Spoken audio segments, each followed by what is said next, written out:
Good morning. Today I want to talk to you about those annoying little spots that you get on your t-shirts and how you can avoid those, or some of the things you can do to avoid them.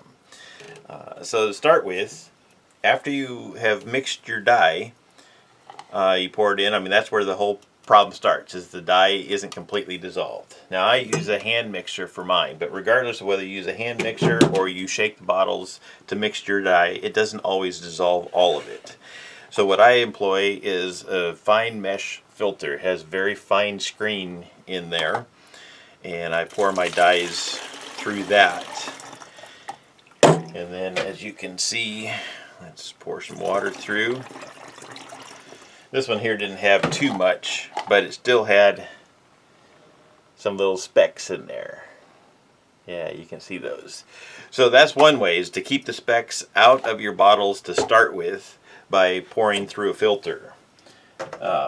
So the next thing you can do is, in between uses, when you've emptied a bottle, if you just give that bottle a quick rinse, any of the little sediment and stuff that's been building up in that bottle is gone.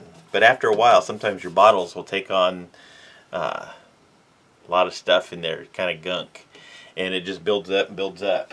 So what I have done is I took a wire coat hanger, cut it off, and left a loop on one end, and then I take some of my old rags, I cut them up in 2 or 3 inch strips, and then you feed that through the loop, stick that down inside the bottle, and you of course have it attached to your power drill. Once you get it all the way down in there, I usually will add just a little bit of water. And then you turn that on.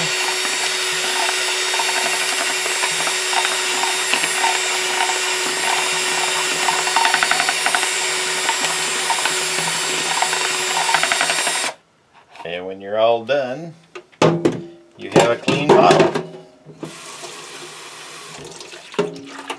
So that's another way you get rid of some of that gunk in there and keep your bottles nice and clean. You'll cut down on the spots. One more thing, if you don't have a power drill or a wire hanger, don't want to make that whole setup, another thing you can do is just take one of your rags, and I'll just twist it up as tight as I can get it, and I shove the whole thing down inside the bottle.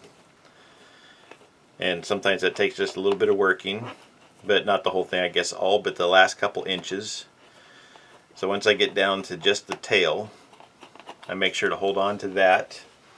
I add a little bit of water once again inside there, and then you can just shake the bottle back and forth with your rag inside, and it's going to do the same type of job as that. I mean, the other one's going to get a little bit better, but this here, all you need is just a rag, and you shove it down inside your bottle. And last but not least, another way of avoiding those spots on like the front of your t-shirt is when you're tie-dyeing them, if you turn your shirt inside out, then if you have those tiny little spots, most of them will be on the inside of your t-shirt instead of the outside of your t-shirt. Thank you for watching. Please like and share my videos, and I will keep making them. Thank you.